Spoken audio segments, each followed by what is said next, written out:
أما بعد أعوذ بالله من الشيطان الرجيم بسم الله الرحمن الرحيم وعباد الرحمن الذين يمشون على الأرض هونا وإذا خاطبهم الجاهلون قالوا سلاما. سفر کے آداب سنا رہا تھا. 3 ادب سنا چکا ہوں. اب چوتھا میں نے کہا جب تک نہیں آتے ہیں سنا دیں, وہ بھی سن لیں گے. چوتھا امر یہ ہے جو مسافر دنیا کے مسافرت کا یہ بیان کر رہے ہیں آداب. چوتھا امر یہ ہے کہ جب گھر سے نکلنے لگے تو مستحب ہے کہ یہ دعا پڑھیں, بسم اللہ توکلت علی اللہ ولا حول ولا قوت الا باللہ. کہتے ہیں لوگ, میں بہت بتاتا ہوں مجھے خود بھی الحمدللہ لڑکوں میں بہت پڑھ کے نکل بیٹا ہے, مگر اب اس کا ذکر زیادہ نہیں آتا. سب لوگ ہم شاک ہو گئے ہیں, کوئی ہوا ہوا نہیں, ہمیشہ بیان کرتے رہنا چاہیے اس کو. جب گھر سے نکلے تو مستحب ہے کہ یہ دعا پڑھے, بسم اللہ توکلت علی اللہ ولا حول ولا قوت الا باللہ. سفر ضروری نہیں کہ 48 میل والا, یہاں گھر سے نکل پڑھ کے نکلو. اس مسجد سے درمیان میں کسی حادثات ہوتے ہیں کہ نہیں؟ بسم اللہ اس پر ہے کہ بسم اللہ جب کہتا ہے تو اللہ تعالیٰ یہ فرماتے ہیں, توکلت علی اللہ کہتا تو یہ فرماتے ہیں, لا حول ولا قوت الا باللہ کہتا تو یہ فرماتے ہیں. ہر طرح سے آدمی معمون ہو کے نکلتا ہے. آدمی سمجھتا ہے کہ یہاں سے وہاں تک جانا ہے, چلے جائیں گے. ابھی اتنی میں تو کتنے حادثے ہو جاتے ہیں. مسجد تک جاؤ, اس میں بھی ہے جب اذان ہو تو کہو کیا, حی علی الصلاۃ لا حول ولا قوت الا باللہ. اے اللہ ہم نہیں پہنچ سکتے, آپ ہی قوت دیں گے تو ہم مسجد تک پہنچ سکیں گے. اس کا مطلب یہی ہے. ہر جگہ تو یہ ہے کہ اشہد اللہ کہے تو تم بھی کہو, اللہ اکبر کہے تم بھی کہو, لیکن حی علی الصلاۃ آؤ نماز کی طرف تو کہو لا حول ولا قوت الا باللہ, یا اللہ آپ ہی توفیق دیں گے تو ہم. بہت سارے حضرت غالباً واقعہ سناتے تھے کہ ایک امیر تھا, اس کا ایک ملازم تھا, سفر کرتا تھا امیر تو ملازم بھی جاتا تھا, نوکر بھی جاتا تھا. ملازم نوکر نمازی تھا, امیر نمازی نہیں تھا. اترے, نوکر نے کہا حضرت میں نماز پڑھوں, ظہر یا عصر کی کوئی, کیا جا پڑھ. گیا مسجد میں, اب خود نہیں گیا, سواری پہ بیٹھا رہ گیا. دیر لگا دیا, ملازم میں ہوشیار تھا, دیر لگا دیا. کبھی اتنی دیر ہو گئی تم آتے نہیں, کہا آنے نہیں دے رہے ہیں. کہا کون نہیں آنے دے رہا ہے, جو تم کو اندر نہیں آنے دے رہا ہے. غالباً حضرت سناتے تھے واقعہ. یہ بھی توفیق, پہنچ کے ناز نخرا نہ کرو, اللہ کا شکر ادا کرو کہ اللہ نے ہم کو مسجد میں پہنچا دیا. ایک عارف تھے, ان سے کہا, ایک عارف نے جا کے کہا, یا ایک صاحب حال نے ایک عارف سے جا کے یہ کہا, سمجھ گئے صاحب نے, کہ اگر ہم عرش کا پایا پکڑے ہوئے ہوں, ادھر مؤذن حی علی الصلاۃ اور نماز کی طرف کہے تو کیا کرے؟ فرمایا کہ چھوڑ دو عرش کے پائے کو. عجیب دائی اللہ, اللہ کا جو دائی اس کی اجابت کرو, اس کا عرش چھوڑو, یہاں آؤ پھر پکڑ لے. اللہ میں نے قیم نہ کر دیا. یہ عجیب دائی اللہ, اللہ کا جو دائی ہے اس کی اجابت کرو. اللہ عجیب دائی اللہ, اللہ کا دائی ہے, وہ پکار رہا ہے آؤ. مؤذن کی کیا مجال ہے پکارے سب کو, یہ خدا کی طرف سے نائب ہو کے پکارتا ہے. عجیب دائی ہے. اسی وجہ سے مؤذنین کا درجہ بہت بڑا ہے. واللہ یدعو, اللہ بلاتا ہے, پھر مؤذن بلاتا ہے, اس کی قدر کرو, ذلیل نہ سمجھو. ہمارے جب مقبول سعید آئے پڑھ کر کے دارالعلوم دیوبند سے, کہ امیر تھا, نوازی تھا, لیکن منفرد تھا. کہا اس نے کہ کیا کریں گے, مؤذنی کریں گے کہیں, یہ لوگ مقبول سعید کے مدعو کا. میں نے کہا اول اپنے ایمان کی تم تجدید کرو. مؤذن کی توہین کیا جس کی رسول اللہ صلی اللہ علیہ وسلم نے فرمایا کہ مؤذنین کی گردن سب سے اونچی رہے گی. اس کا دو مطلب ہے. دو مطلب یہ واقعی اونچے رہیں گے، نشانی ہوگی یہ مؤذن ہے، یا یہ کہ مرتبہ اور جاہ کے اعتبار سے اونچے ہوں گے. مرتبہ اور جاہ کے دو مطلب ہے. یا تو واقعی ان کی گردن اونچی ہوگی، یا یہ کہ مرتبہ اور جاہ کے اور مرتبے کے اعتبار سے. میں نے کہا یہ تو اللہ کا رسول کہہ رہا ہے اور تم یہ کہہ رہے ہو. بہت بار کہا، ہم کو کسی نے چپ نہیں کیا تھا. میں نے کہا دیکھو ایک بات اور سن لو، اگر معلوم ہو جائے کہ مؤذن لوگوں کی 10,000 روپیہ تنخواہ یا 5,000 اس وقت کمی تھی، تو تم پہلے درخواست دو گے کہ ہمارا لڑکا فارغ ہو گیا، اس کو مؤذن بنا دیا جائے. صرف ذلت مؤذنی کے کام کو حضرت عمر فرماتے ہیں. کام ہے سب. حضرت عمر نے فرمایا کہ میں مؤذن کو فضیلت دیتا ہوں، میں موقع ہوتا تو میں مؤذن ہی کرتا. حضرت عمر تو یہ کر رہے ہیں، تم یہ کر رہے ہو. بہت بڑا آدمی، بڑا بڑے کا ہمارے کچھ نہیں. جو دین کے خلاف کرے وہ بڑا نہیں. جو دین کے خلاف کرے. سب سے اکمل دین کون ہے؟ ہمارا دین ہے اسلام. جب اس کی کوئی توہین کرتا ہے تو برداشت نہیں ہوتا. اس کو ہم اس کو کسی نے چپ نہیں کیا تھا، چپ نہ ہوتا تب کوئی ڈھکے کو بھی دیتا تھا. عجیب داعی اللہ کے داعی کی اجابت کرو.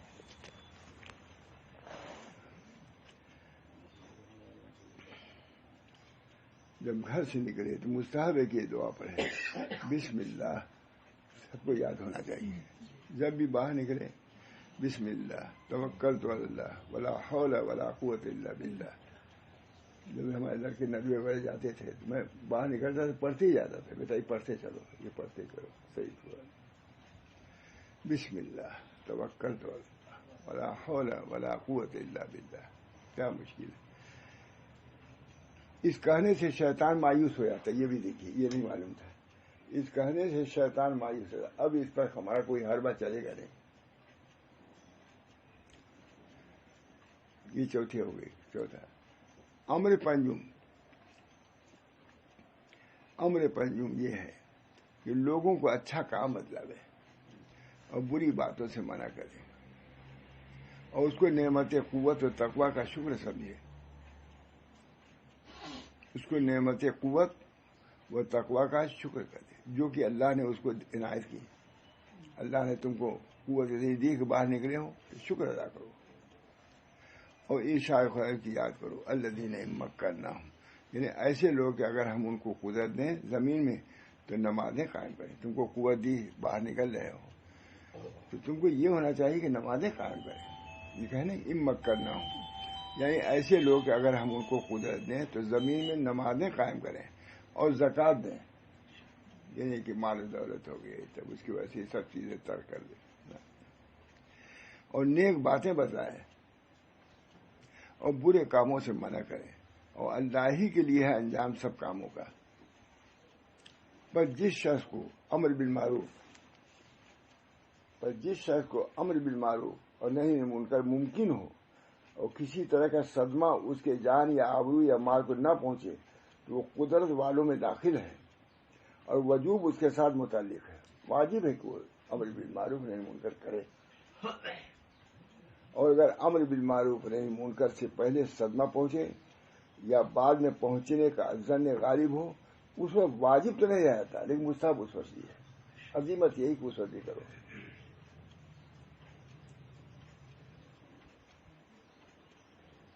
حضرت سمریہ نے عظیمت پابند کیا.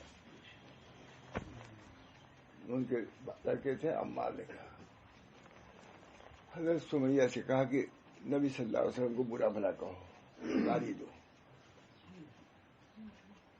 انہوں نے کہا میں یہ نہیں کر سکتی، میں نہیں کر سکتی. نیزا شرمگاہ ہمارا پہلا اور انتقال ہو گیا. شرمگاہ اتنی ذلت کا معاملہ کیا. یہ اللہ کے ہم کی بڑی عزت ہے. اللہ کی راہ میں سب سے بڑی شہید ہونے والی ہے حضرت سمیہ عورت تھی.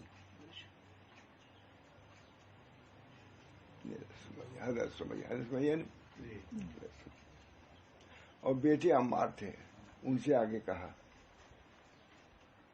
کہ حضور صلی اللہ علیہ وسلم کو گالی دو، ان کو برا بھلا کہو. زبردستی کیا، انہوں نے کہہ دیا، چھوڑ دیا ان کو نہیں مارا. جب حضور صلی اللہ علیہ وسلم برا بھلا کہا تو چھوڑ دیا، ان کو نہیں مارا. حضرت سمیہ کو شہید کر دیا، بیٹے بچ گئے، نہیں مارا. ہمارے حضرت فرماتے تھے کہ ماں نے عزیمت پر عمل کیا، اب بیٹے نے رخصت پر امت کے لیے ایک راستہ چھوڑ دیا، جیسے حضرت سمیہ نے چھوڑا شہادت دے کر کے، اور انہوں نے حضور کو گالی دے کر کے ایک سنت چھوڑا کہ جب جان کے تمہارے خطرہ ہو تو کہہ سکتے ہو. حکم ثابت ہے کہ نہیں؟ حضرت بس کرتے تھے اس پر. اب ہم لوگ نہ آئے تو ہم لوگ کیا کریں؟ ماں نے عزیمت پر، میں حضور کو گالی نہیں دے سکتی، برا بیٹا کہتا ہے کہ میں جان بچانے کے لیے روتے ہوئے آئے. حضرت عمار نبی اکرم صلی اللہ علیہ وسلم خدمت میں روتے ہوئے کہا یا رسول اللہ میں تو منافق ہو گیا. کیا ہوا؟ کہا مجھ سے آپ کے متعلق کہا گیا کہ برا بھلا کہو تو میں نے کہہ دیا اور اپنی جان بچا لیا. کہ عمار پھر ایسا موقع پھر ایسے کر لیتا. یہ حضور صلی اللہ علیہ وسلم کی رفعت شان. حضرت سمیہ مطلب یہ نہیں کہا کہ ان کو نہیں کرنا چاہیے تھا، وہ ہو گیا وہ عظیمت کو. اب رخصت ساری امت کے لیے ہے. اس مضمون کو مولانا بہت لکھا ہے حضرت نے، سب وہیں کا سنا ہوا. بعضوں نے یہ لکھا فلاں جو فسادات ہوئے ہیں بہت فسادات ہوئے ہیں. بعض لوگ متعلق آئے کہ وہ مرتد ہو گئے، فلاں مرتد ہو گئے. حضرت فرمایا نہیں. حضرت کی تحقیق ہی یہ تھی کہ ان کو مرتد مت کہو. جان بچانے کے لیے اگر انہوں نے اسلام کے خلاف کوئی بات کہی تو تم مرتد ان کو مت کہو. حضرت عمار نے حضور سے کہا یا رسول اللہ آپ کو برا بھلا کہنے لگے تو میں نے کہہ دیا. کہا تمہارا دل کیسے تھا؟ ہمارا دل مطمئن تھا. کہا کوئی عرض نہیں، کہہ دیا پھر ہوگا. کتنی بڑھیا. حضرت یہ سمجھتے تھے کہ بتلاؤ اس کو، یہ احکام شرعی ہے.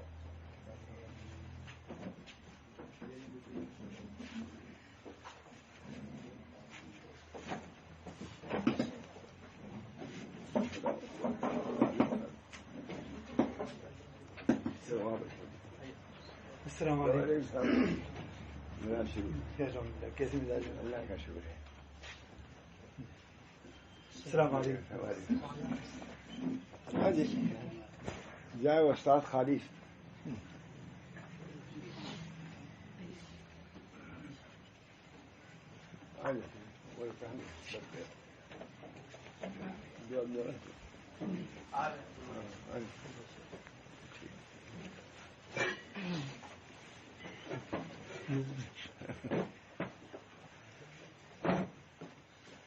اب ایک بیان ہے تو جی بسم اللہ.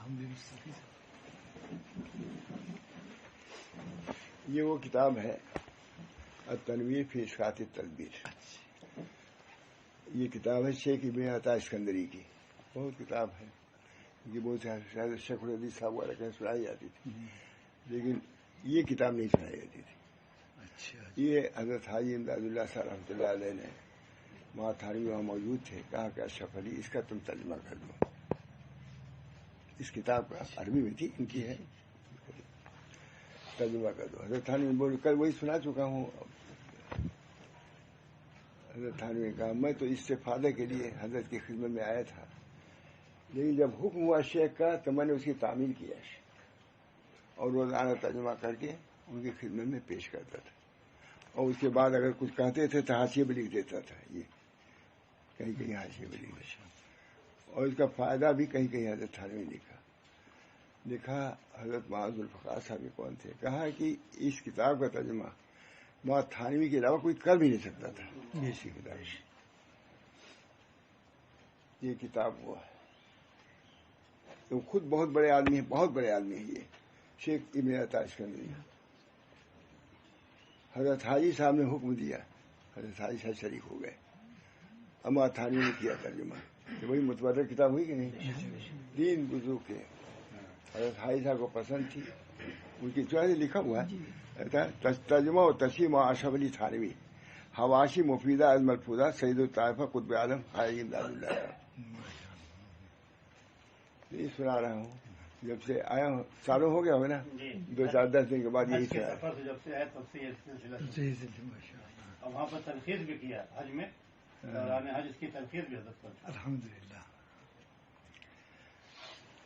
سفر کے کئی اسباب لکھے ہیں. امر چہارم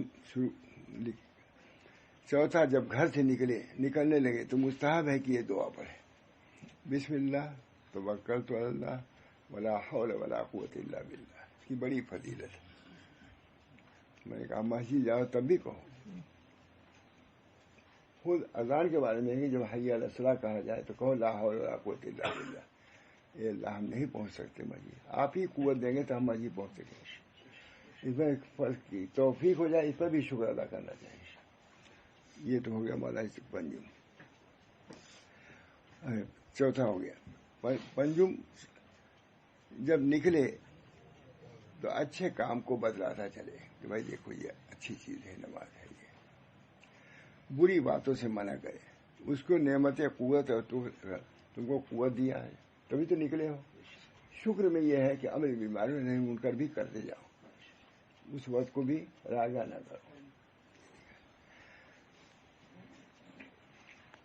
بس جس شخص کو امر بالمعروف اور نہی منکر ممکن ہو اور کسی طرح اس کا صدمہ اس کے جان یا آبرو یا مال کو نہ پہنچے تو وہ قدرت والوں میں داخل ہے اور وجوب اس کے ساتھ متعلق ہے.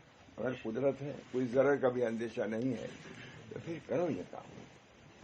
ہاں اگر ضرر کا اندیشہ ہے پھر توقف کرو, وجوب نہیں رہ جائے گا, مستحب ہو جائے گا. امر شسون چھٹا امر سکون و وقار کے ساتھ چلے.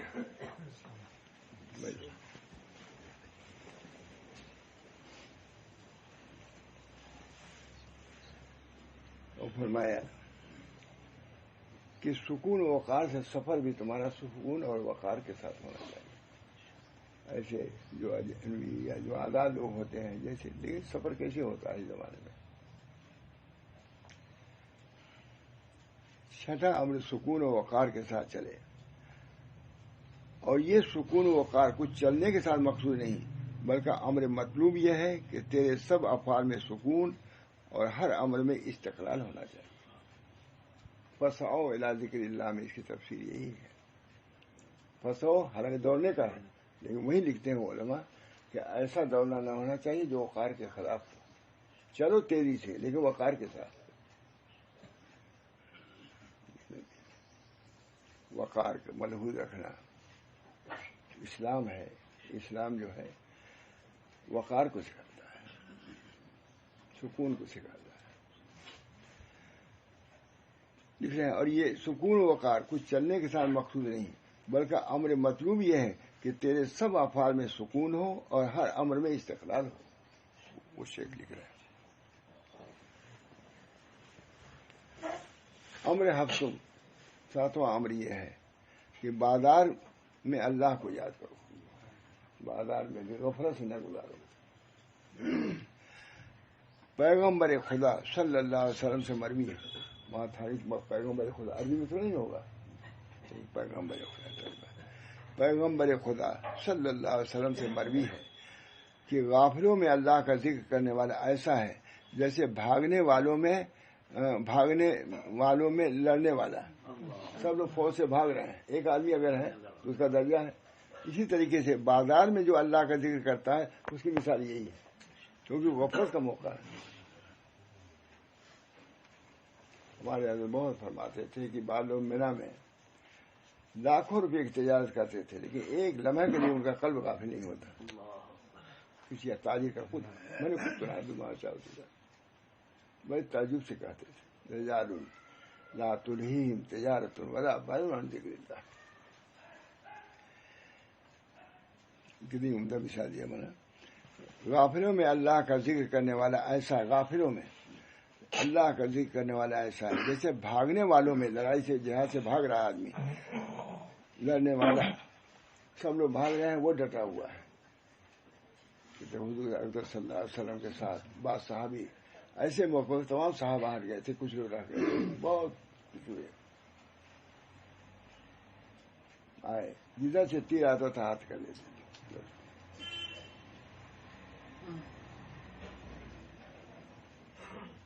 حضرت شاہ صاحب نے مثال دیا، حضرت شاہ نور صاحب نے، کہ صحابہ کو حب طبعی حاصل تھی حضور صلی اللہ علیہ وسلم سے، کیونکہ سب صحابہ جو چلے گئے، بعض صحابہ رہ گئے، جدھر سے تیر آتا تھا اپنے ہاتھ پہ لے لیتے تھے. چھلنی ہو گیا لیکن ہاتھ کو نہیں رہا. حضرت شاہ صاحب لکھتے ہیں کہ اگر صرف عقلی ہوتی تو یہ بات نہیں ہوتی، کیونکہ صحابہ کو حضور صلی اللہ علیہ وسلم سے طبعی محبت ہو گئی تھی. اس بنا پر انہوں نے اپنے ہاتھ کو نہیں دیکھا، تیر کو دیکھا، اور حضور تو پہنچنے نہیں، ایک تیر بھی حضور کو نہیں پہنچا. انور شاہ کو فرماتے تھے اس صحابہ کرام کو نبی اکرم صلی اللہ علیہ وسلم سے صرف عقلی نہیں تھی بلکہ طبعی محبت ہو گئی تھی. اور یہ مثال نے کہا کہ طبعی محبت میں ہو سکتا ہے کہ تیر والا آنکھ جھپک گئی، یہ بھی لکھا، آنکھ جھپک سکتی تھی لیکن آنکھ بھی نہیں جھپکی، اور تیر کو دیکھتے رہے اور اپنے سر پر ہاتھ پہ لیتے رہے.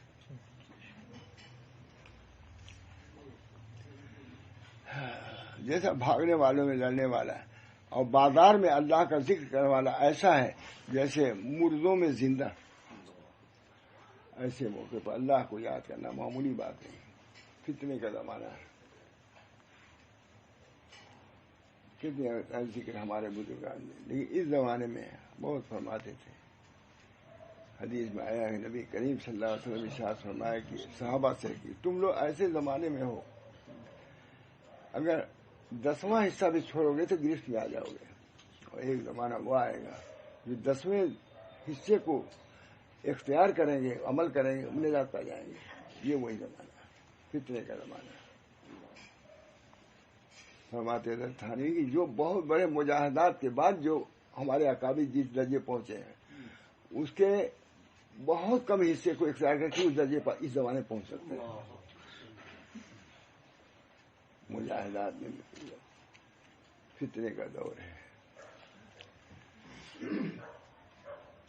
بعض بندگان پیشی کی عادت تھی کہ خچر پر سوار ہو کر بازار جاتے اور اللہ کا ذکر کر کے واپس آتے، اور خاص اسی وجہ سے جاتے تھے کہ اللہ کا ذکر وہاں بازار میں کر لیں. خود حضرت عبداللہ ابن مسعود بازار جاتے تھے، کوئی صاحب ان کے ساتھ جاتے تھے، گھوم پھر کر منڈی سے آ جاتے تھے. انہوں نے کہا کہ یار صحابی سے کہا ابن مسعود غالباً اب جاتے ہیں بازار، کوئی خریدتے نہیں اور چلے آتے ہیں. کہا اے بتین، اے چود والے، اتنا بھی نہیں سمجھتا، میں اس لیے جاتا ہوں تاکہ سلام کرنے کا موقع مجھ کو زیادہ مل جائے.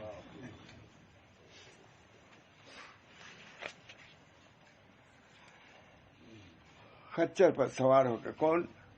بعض بندگان پیشی، یہ پہلے کی عادت تھی کہ خچر پر سوار ہو کر بازار جاتے اور اللہ کا ذکر کر کے واپس آتے، اور خاص اسی واسطے جایا کرتے تھے. امر ششم، 8واں امر بیع و شرع اور کسب معاش میں باجماعت وقت پر نماز پڑھنے سے غافل نہ ہوئے، جہاں تک ہو سکے جماعت سے نماز پڑھو، کیونکہ ان اشغال کے سبب اگر نماز ضائع کر دے تو اللہ کے غضب اور کمائی میں بے برکتی کا مستحق ہو جاتا ہے. اور اسے شرمانا چاہیے کہ خدا تعالیٰ اپنے بندوں کو ایسی حالت میں دیکھے کہ اپنے حدود نفسانی میں اپنے رب کے حقوق سے غافل ہو جائے. اور بعض سلف کی عادت تھی کہ اپنا کام کر رہے ہیں، ہتھوڑا اٹھایا، مؤذن کی آواز سنی، اس کو پیچھے ہی چھوڑ دیا تاکہ تعاج بلائے جانے کے بعد کچھ بھی مشغول نہ ہو. میں نے ابھی سنا ہے کوئی عرش کا پایا پکڑے ہو اور مؤذن کی آواز سنے تو کسی عارف سے پوچھا کیا کرنا چاہیے، فرمایا کہ چھوڑ دو عرش کے پائے. واجب دائی اللہ کا دائی بلا رہا ہے، آؤ، اس سے بڑھ کے کوئی چیز نہیں. عرش کا پائے پھر جا کے پکڑ لینا، یہ بھی لکھا ابن قیم نے کہ پھر چاہے جا کے پکڑ لینا، لیکن اس وقت تم کو آنا ہے زمین پر عرش.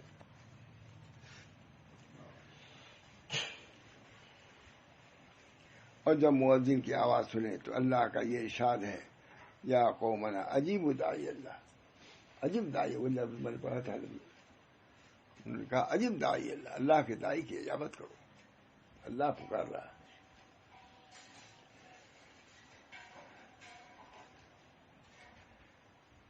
فرماتے ہیں اللہ تعالیٰ یا ایھا الذین آمنوا استجیبوا للہ وللرسول اذا دعاکم لما یحییکم، یعنی اے ایمان والو کہنا مانو اللہ کا اور رسول کا جب تم کو ایسی چیز طرف بلاوے جو تمہاری حیات کا باعث ہو. حیات کا باعث ماننے کے لیے نہیں بلا رہا ہے، زندگی کے لیے بلا رہا ہے. اپنے رب کا کہا. حضرت عائشہ فرماتی ہیں کہ رسول اللہ صلی اللہ علیہ وسلم اپنے دولت خانہ میں نال مبارک درست فرماتے، یعنی چپل جو ہوتا درست فرماتے، اور خادم کو سہارا لگا دیتے. جہاں اذان ہوئی اس طرح چل کھڑے ہوتے گویا ہم سے کچھ جان پہچان ہی نہیں.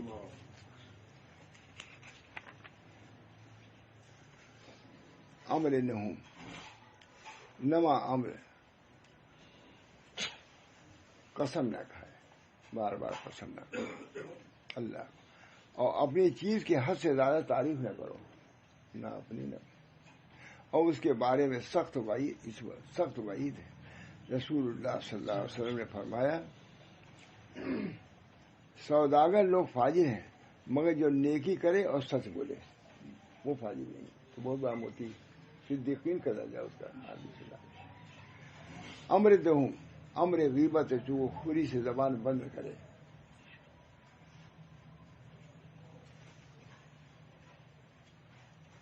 ہم نے ابھی بیان کیا تھا پہلے حضرت قاری محمد صاحب، یعنی اور بری بات کسی کا نام بھی بے علمی سے نہیں لیتے تھے، جو زندگی میں یعنی جو زبان کو اپنے کبھی ان کا مولانا کے ساتھ فلاں کے ساتھ ہم بھی بیان کیا قاری صاحب کے لیے مولانا علی نے بہت تعریف لکھی. امر دہوں امر غیبت سے زبان کو بند کرے، اور اللہ تعالیٰ کے ارشاد یاد کرے لا یغتب بعضکم بعضا، غیبت نہ کرے. یعنی آپس میں ایک دوسرے کی غیبت نہ کرے. لکھا امام غزالی نے الغیبۃ فی الحال نقل الصالحین، نقل و مجالس الصالحین، صالحین کے مجالس کے نقل، وہ جو بطور تفریح کھاتے ہیں آئس کریم وغیرہ بعد میں کھاتے ہیں نا، کہتے ہیں یہ ہے. یہ صالحین کی مجلسیں جو ہیں غیبت سے خالی نہیں. امام غزالی لکھ رہے ہیں یہ نقل و مجالس الصالحین، صالحین کے مجالس کے نقل یعنی بطور تفریح کی جو چیز کھائی یہ غیبت.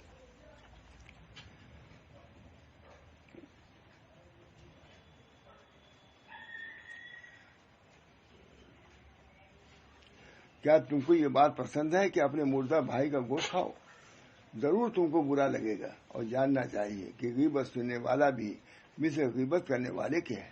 بس اگر اس کے سامنے کسی کی غیبت کی جائے تو اول تو انکار کرنا چاہیے. اگر کوئی اس کی بات نہ سنے تو وہاں سے اٹھ کھڑا ہو اور خلقت کی یعنی مخلوق کی حیا اللہ کے لیے کھڑا ہو جانے سے باز نہ رکھے، کیونکہ اللہ سے شرم کرنا زیادہ زیبا ہے موجود مخلوق. اللہ و رسول کا راضی رکھنا لوگوں کے راضی رکھنے سے زیادہ مناسب ہے، جیسا کہ اللہ تعالیٰ نے ارشاد فرمایا واللہ و رسولہ احق ان یرضوہ. تو آیت بر وقت لے آتے، بہت بڑے آدمی ہیں. اور پیغمبر صلی اللہ علیہ وسلم سے روایت ہے کہ غیبت 36 زنا سے جو حالت اسلام میں ہوں زیادہ شدید ہے. اب یہ 10 ہو گیا، اللہ نے آپ پر تکمیل ہوگی. اشرت کاملہ سنا چکا اس سے پہلے بھی. اب آپ بھی کچھ بیان فرما دیجیے تو بہت ہے، ہم لوگ متوتی.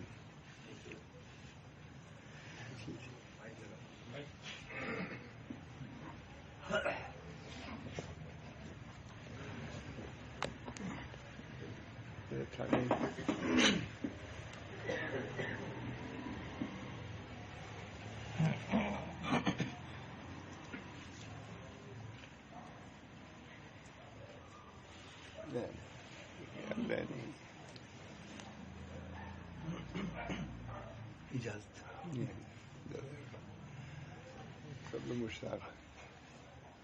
اعوذ باللہ من الشیطان الرجیم، بسم اللہ الرحمن الرحیم.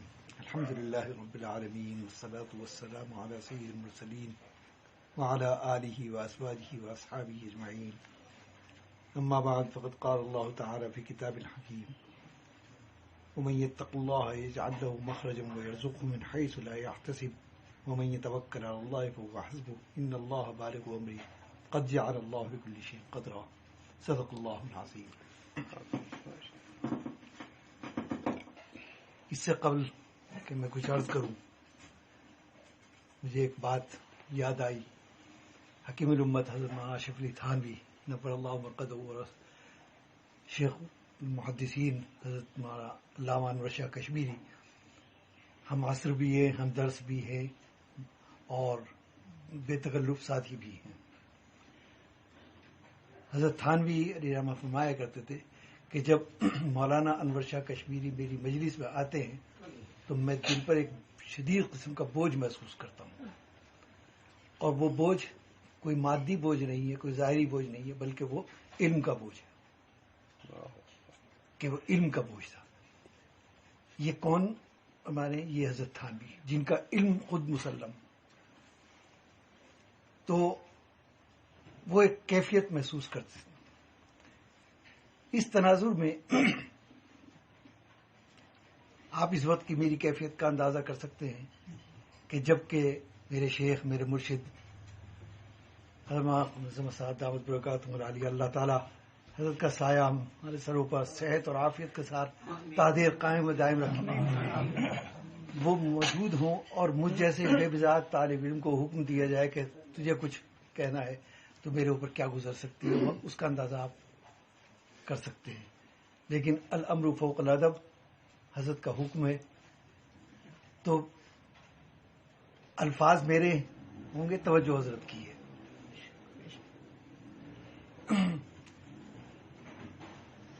سلف صالحین کا ایک طریقہ کار رہا، کیونکہ ہر دور کی اپنی ایک خصوصیات ہوتی ہے. نبی کریم علیہ الصلوۃ والسلام نے فرمایا کہ خیر القرون قرنی ثم الذین یلونہم ثم الذین یلونہم، کہ سب سے خیر کا دور جو ہے وہ میرا ہے. ظاہر ہے کہ نبی کریم علیہ الصلوۃ والسلام اس دنیا کے اندر موجود ہیں، قرآن کریم کا نزول ہو رہا ہے، احکام آ رہے ہیں، ہر طرف خیر ہی خیر ہے. پھر اس کے بعد کا دور ہے صحابہ کرام کا، کہ آپ کے تراشیدہ وہ ہیرے، آپ کے شاگرد، وہ اسی نقش قدم پر، اسی راہ ہدایت پر چلنے والے وہ سارے، وہ آپ ماہ و آفتاب وہ موجود ہیں.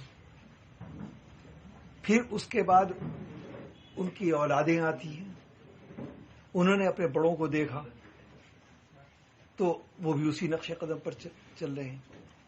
پھر اس کے بعد اسلام کا دائرہ جو ہے وہ وسیع ہوتا چلا گیا اور دوسری قومیں اسلام میں داخل ہوتی گئیں، تو مزاج میں اب تبدیلیاں آنی شروع ہو گئی.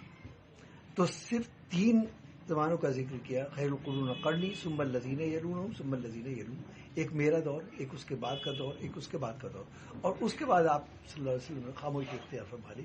گویا اب قیامت تک کبھی خیر کا دور رہے گا، خیر غالب رہے گی، شر مغلوب رہے گا، اور کبھی شر غالب رہے گا اور خیر مغلوب رہے گا.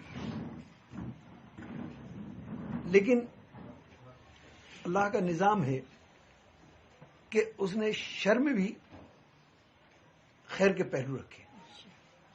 وہ بر وقت ہماری سمجھ میں نہیں آتی، لیکن وقت کے ساتھ ساتھ ہمیں سمجھ میں آتے ہیں. ہم ابھی ایک دور سے گزرے ہیں، بلکہ گزر رہے ہیں. تو لیکن مومن کے لیے مایوسی کا کوئی خانہ نہیں ہے. وَمَكَرُوا وَمَكَرَ اللَّهُ وَاللَّهُ خَيْرُ الْمَاكِرِينَ. تو اپنا کام کر رہے ہیں، اللہ اپنا کام کریں گے.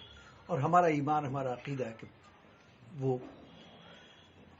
کیونکہ آلام اور مصائب جو آتے ہیں انسان کے اوپر، اس کی 2 وجوہات ہیں. حضرت علی کرم اللہ تعالی وجہ سے کسی نے پوچھا کہ ہمارے اوپر جو مصیبتیں، جو پریشانیاں، جو آلام اور مصائب آتے ہیں، اس کی 2 ہی وجہ سمجھ میں آتی ہے. یا تو امتحان ہے اور آزمائش مطلوب ہے، وہ مقصود ہے، یا پھر اللہ کی ناراضگی اور عذاب خداوندی ہے. لیکن ہمیں یہ کیسے پتہ چلے کہ ہم جس دور سے گزر رہے ہیں وہ آزمائش کا دور ہے یا عذاب خداوندی ہے؟ تو حضرت علی کرم اللہ تعالی وجہ نے بڑا اصولی جواب دیا. انہوں نے فرمایا کہ جب آلام اور مصائب آئیں اور وہ دور اس دور سے تم گزرو تو یہ دیکھو کہ تمہارے قلب کے اندر رجوع اللہ، انابت اللہ، قلب کے اندر نرمی، معاملات میں سدھار، یہ چیزیں پیدا ہوئیں یا نہیں. اگر یہ چیزیں پیدا ہوئیں تو یہ سمجھ لو کہ آزمائش تھی اور جو آئی. اور اگر تمہارے معاملات کے اندر کوئی فرق واقع نہ ہو، وہی دوری، وہی غفلت، وہی کوتاہی رہے، تو پھر یہ سمجھیے اللہ کا عذاب. اصولی بات بیان فرما دی. تو یہ ہے وہ دور کی بات. اب سوال یہ کہ خیر کا راستہ کون سا ہے؟ کونوا مع الصادقین، کہ سچے لوگوں کے ساتھ بیٹھو تو خیر کا راستہ خود بخود مل جائے گا. ایسے ہی ہے کہ اسے آپ بازار میں جائیں، آپ عطر کی دکان پر بیٹھے، آپ کچھ خریدے نہ خریدے، صرف آپ بیٹھتے ہیں جا کر تو اور بھی کچھ نہیں تو کم سے کم خوشبو تو آپ کے کپڑوں میں آئی، بس یہ آئی. یعنی نفع سے خالی کوئی نہیں ہے. نفع ضرور ہے، بخلاف اس کے کہ آپ ایک لوہار کی دکان میں جائیں گے تو آپ کتنا بھی بچیں کہیں نہ کہیں کالک لگی جائے گی. وکونوا مع الصادقین. تو صالحین کی مجلس میں پابندی کے ساتھ بیٹھتے رہو، نفع حاصل ہوگا اور ہدایت اور راستہ بھی وہی سے ملے گا. اور اس ہدایت اور راستے کا جو منتہا ہے اس کو ہم تلاش کرتے ہیں. تو قرآن کریم کا ہم تفکر کے ساتھ، تدبر کے ساتھ، غور و فکر کے ساتھ جب ہم مطالعہ کرتے ہیں تو ایک چیز حاصل نکلتی ہے. مطلب اگر اس پورے کلام اللہ اور نبی کریم علیہ الصلوۃ والسلام کے احادیث اور آپ کی زندگی بھر کا تعامل، اس کو اگر ایک اکائی کے اندر ہم دیکھنا چاہیں تو وہ ہے کہ اللہ تعالیٰ ہم سے کیا چاہتے ہیں. اللہ تعالیٰ ہم سے چاہتے ہیں کہ تقوی اختیار کرو، تقوی کی زندگی. تو خیر کے دور میں جس کا میں نے ذکر کیا، یہ تعامل تھا کہ چھوٹے جب اپنے بڑوں سے جدا ہوتے تھے تو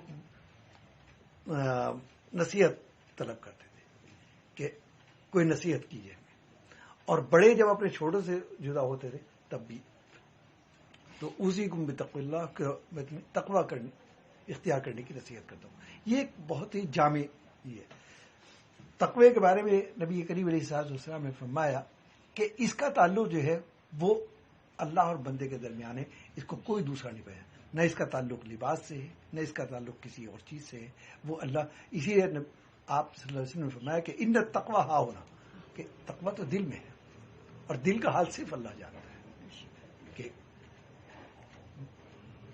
ہماری نظر صرف ظاہر پر ہوتی ہے کہ ہم ظاہر دیکھتے ہیں اور ظاہر پر فتویٰ لگاتے ہیں، لیکن اس کا معاملہ اللہ کے نزدیک کیا ہے وہ اللہ ہی جانتا ہے.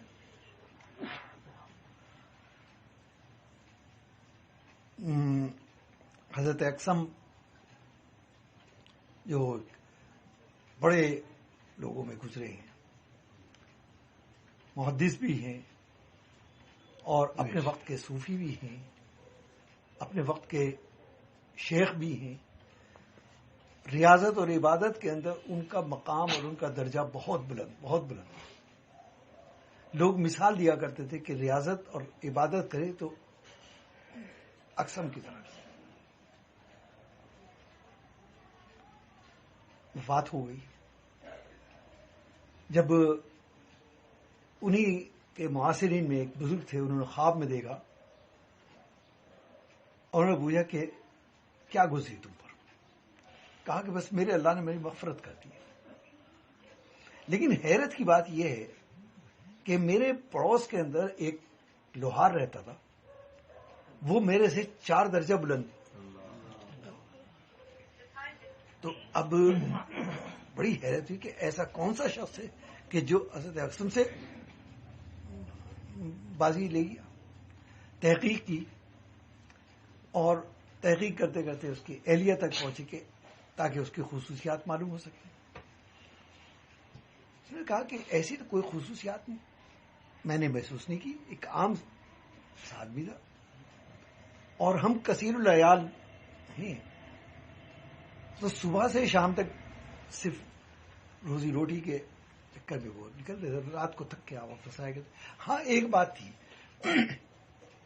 کہ اکثر وہ یہ کہا کرتے تھے کہ اللہ تعالیٰ مجھے اپنی اولاد کی ذمہ داریوں سے فارغ کر دے تو میں بھی اقسم کی طرح سے عبادت کیا کروں.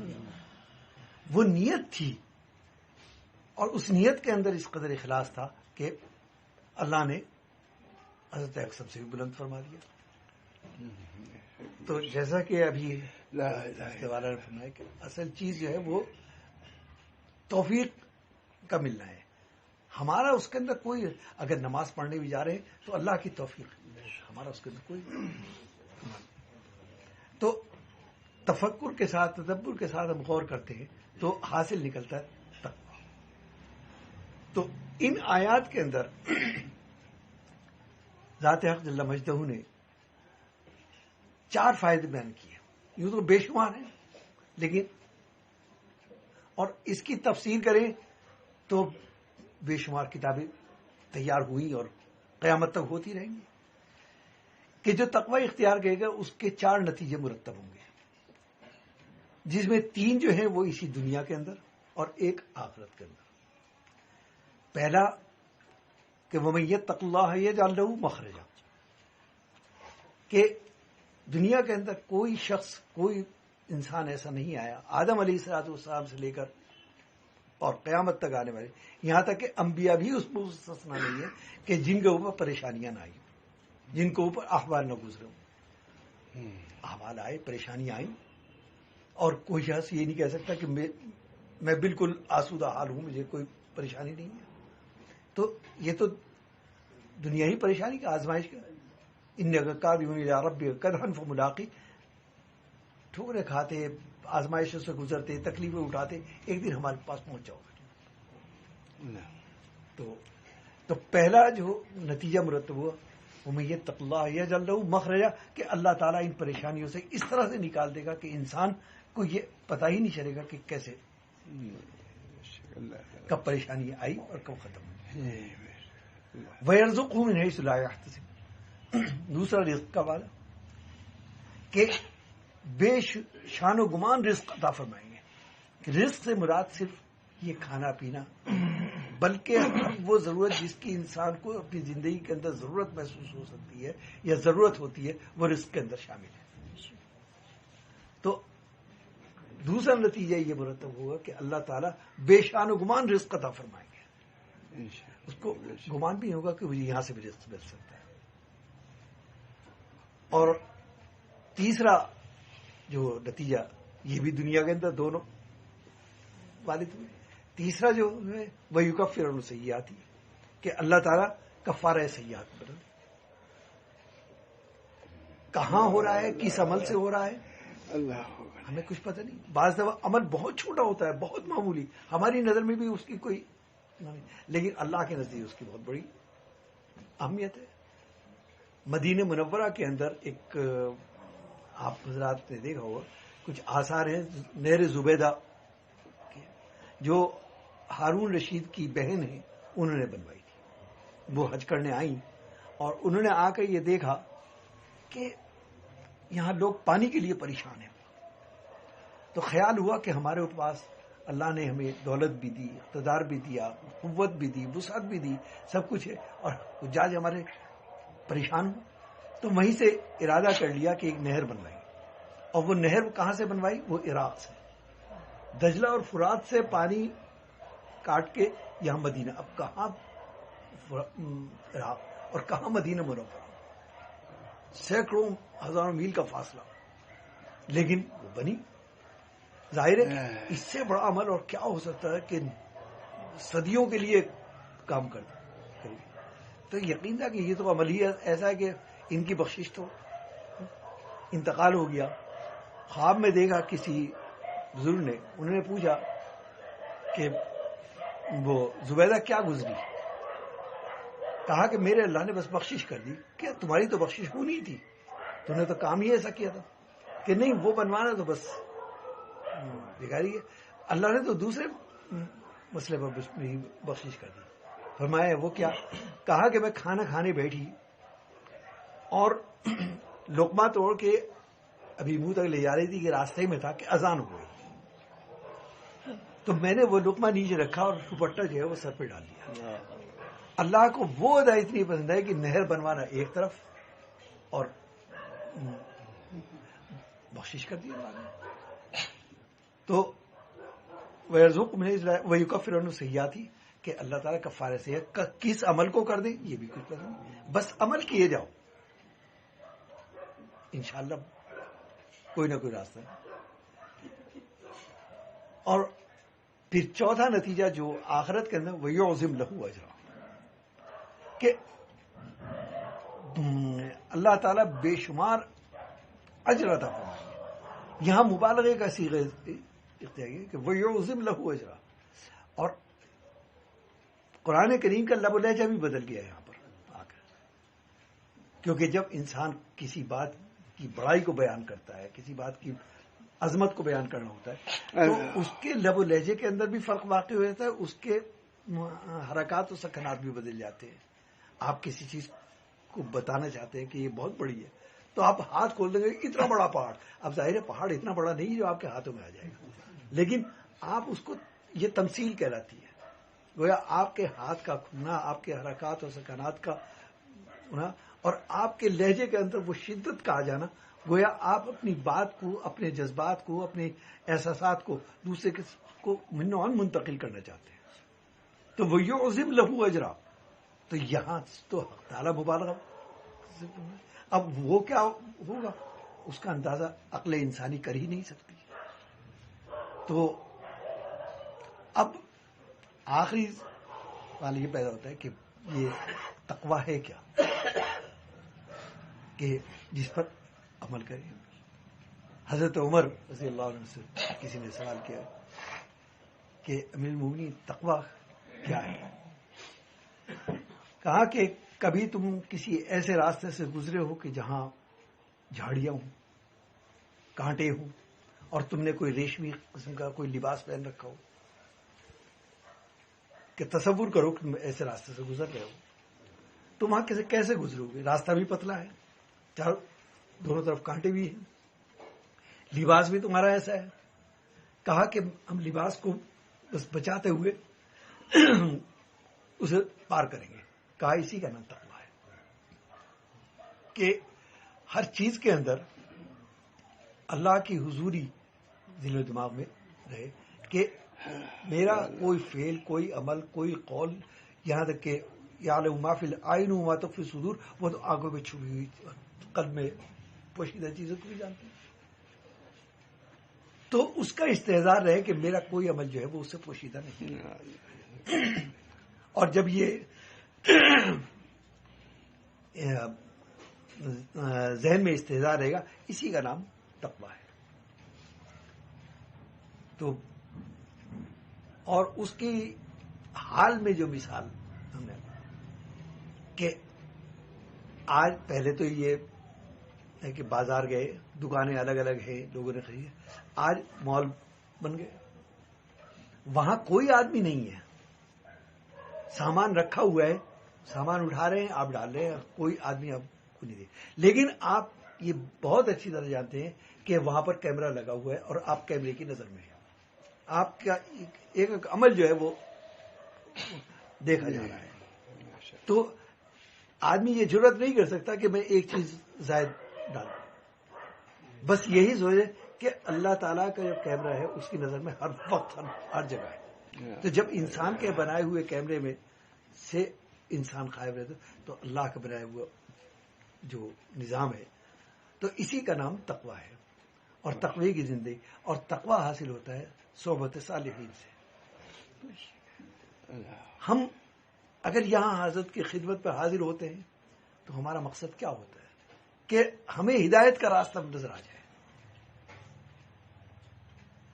کے اقوال ہیں، اس کا عمل ہے، اس کی زیارت ہے، یہ سب کچھ وَكُونُوا مَعَ الصَّادِقِينَ، تو ان کے سچوں کے ساتھ رہو گے تو انشاءاللہ فلاح پاؤ، راستہ بھی مل جائے گا، تقوی کا راستہ بھی مل جائے گا، ہدایت کا راستہ بھی مل جائے گا. طلب ہونی چاہیے، جذبہ صادق ہونا چاہیے، تو پھر انشاءاللہ راستہ آسان ہے. اور میں کیا عرض کر سکتا ہوں، یہ اسے میں جسارت اور جرت ہی کہوں گا، لیکن حضرت کا حکم تھا کہ تجھے کچھ کہنا ہے، تو یہ میں نے طالب علمانہ الفاظ میں چند باتیں. اللہ تعالی ہم سب کو عمل کی توفیق عطا فرمائے. وآخر دعوانا الحمدللہ رب العالمین. بہت خوشی ہوئی، آپ اگر آدمی مستفید ہوئے، میں بھی مستفید ہوا، بہت ہی اثر ہوا. اللہ تعالیٰ آپ کو جزائے خیر دے، مزید آپ کے فیض و برکات کو سارے عالم میں نشر فرمائے. اور دارالعلوم جو جس کو لے کے آپ چلیں ہمت کے ساتھ، حوصلے کے ساتھ، اللہ تعالیٰ اس میں آپ کو کامیاب فرمائے. علم و عمل کی چوٹی تک آپ پہنچے اور مدرسے کو بھی پہنچائیں. اور جو صحیح خدمت جو حضرت مولانا محمد قاسم صاحب رحمۃ اللہ علیہ کے جو سینے میں چیز تھی، اللہ تعالیٰ اس کے ساتھ اس کو بھی منتقل فرماتے ہیں. الحمدللہ. کوئی مضمون تھا حضرت مولانا طیب صاحب رحمۃ اللہ علیہ کا، میں نے خود سنا حضرت سے کہ یہ سب علوم قاسمیہ ہے. علوم قاسمیہ میں نے خود سنا حضرت سے. قاضی صاحب نے کچھ بیان کیا تھا، کہا یہ علوم قاسمیہ ہے، بہت وضع میں فرمایا کہ یہ علوم قاسمیہ ہے. تو حضرت کا تعریف کرنا یہ بہت بڑی بات ہم لوگ سمجھتے تھے کہ انہوں نے تعریف کیا. ہمارا بہت تعلق تھا، آپ کے دادا جان بھی آتے ہی رہتے تھے، ماشاء اللہ صاحب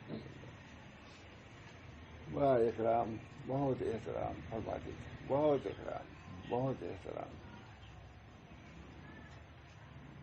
حضرت ثانی رحمۃ اللہ نے تاخیر میں ان کا ہاتھ ہی چوم لیا تھا. بہت بڑی سعادت. مولانا علی میاں نے بہت کچھ دیکھا ہے. آپ ان کے پوتے ہیں، حضرت مولانا قاسم صاحب کے پر پوتے ہیں. تو وہ سلسلہ الحمدللہ چل ہی رہا ہے. اللہ تعالیٰ ہم سب لوگوں کو ان علوم و معارف سے مستفید ہونے کی توفیق فرمائے. اللہ تعالیٰ ہر کسی کی عافیت عطا فرمائے.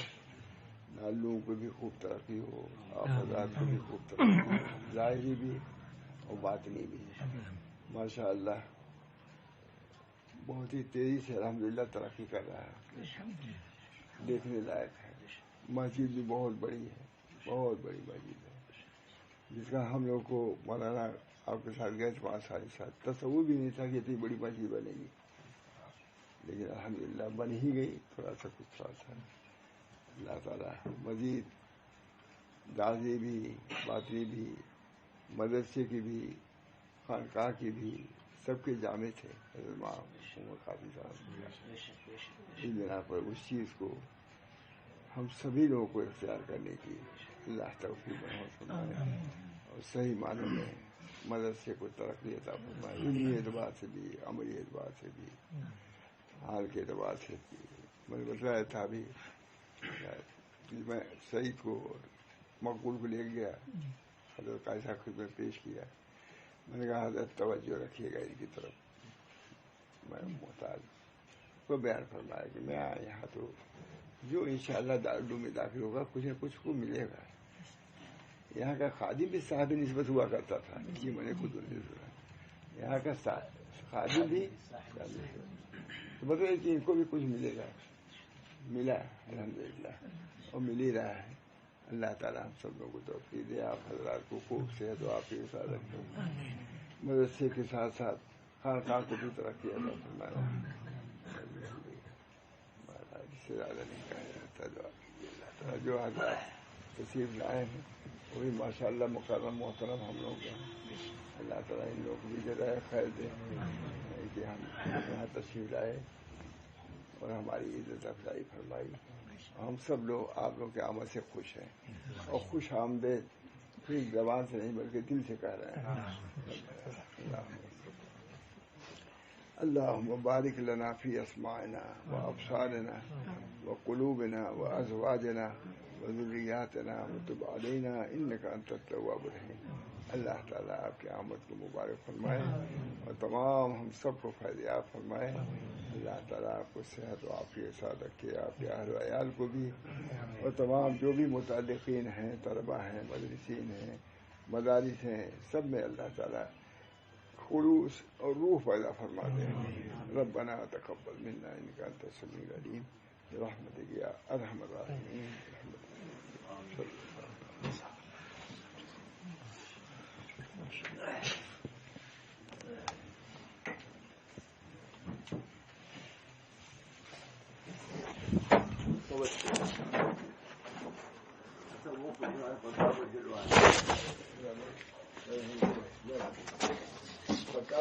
کیا کرنا ہے؟